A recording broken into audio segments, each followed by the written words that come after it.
আসসালামু আলাইকুম। আজকে আমি তৈরি করব আনারসের জুস। আর প্রথমে আনারসটাকে ভালোভাবে ধুয়ে তারপর আমি আনারসটাকে কেটে নিয়েছি। আনারস ভর্তা খেতে পারেন, জুস তৈরি করতে পারেন, অনেক ধরনের রেসিপি আনারসের তৈরি করা যায়। আর আমি অলরেডি আনারসের ভর্তার রেসিপিটা আমি দিয়ে দিয়েছি, উপরে ডেসক্রিপশনে লিঙ্কটা দিয়ে দেবো, আপনারা চাইলে রেসিপিটা দেখে নিতে পারেন। প্রথমে আনারসটাকে কেটে আমি টুকরো করে নিচ্ছি, তারপর আমি জুস তৈরি করতে যাচ্ছি।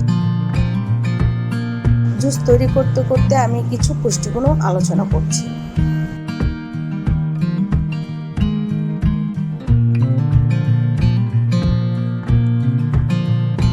আনারসে চিনি দিচ্ছি, চিনির পরিমাণটা আপনারা আপনাদের টেস্ট অনুযায়ী দিবেন। বিট লবণ দিব, আর দিব 2 গ্লাস পানি। একটা আনারসের জন্য আমি 2 গ্লাস পানি দিব।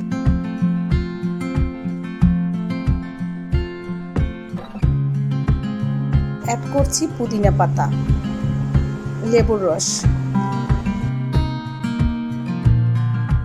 আনারস, পুদিনা পাতা, লেবুর রস, বিট লবণ, এই কয়টা উপকরণে আপনারা তৈরি করে নিতে পারেন খুব সুস্বাদু একটা মজাদার আনারসের জুস। তো হয়ে গেল আনারসের জুস।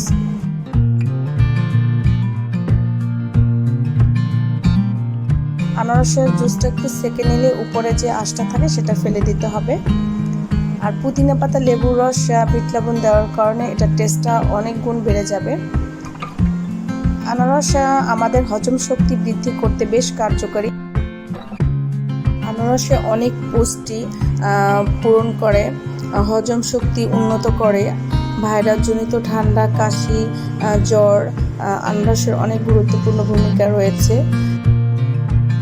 আমার অনেক ঠান্ডা লেগে গেছে, ঠান্ডার কারণে ঠান্ডার কারণে আমি আনারস খেয়ে অনেক উপকার পেয়েছি। সেজন্য ভাবলাম আপনাদের সাথেও রেসিপিটা শেয়ার করি। এখন গরমের সিজন, আপনারা চাইলে এভাবে জুস তৈরি করে খেতে পারেন। আবার জ্বর, ঠান্ডা, কাশি হলেও আপনারা জুস তৈরি করতে পারেন। আনারসে অনেক পুষ্টি আছে, যা বলে আসলে শেষ হবে না এই অল্প সময়ের মধ্যে। যাদের ঠান্ডা, কাশি তারা এভাবে নর্মালভাবেই আপনারা খেয়ে নেবেন, নর্মাল পানি দিয়ে। আর যাদের এই গরমে প্রশান্তি চাচ্ছেন, যে একটু ঠান্ডা খাবেন, তারা চাইলে আপনারা এভাবে আনারসের মধ্যে একটু বরফ দিতে পারেন, অথবা ঠান্ডা পানি দিয়ে জুসটা তৈরি করতে পারেন, তাহলে অনেক ভালো লাগবে। তো সবাই ভালো থাকবেন। আমার রেসিপিটা ভালো লাগলে চ্যানেলটি সাবস্ক্রাইব করবেন। সবাই আমার চ্যানেলের সাথেই থাকবেন। আল্লাহ হাফেজ।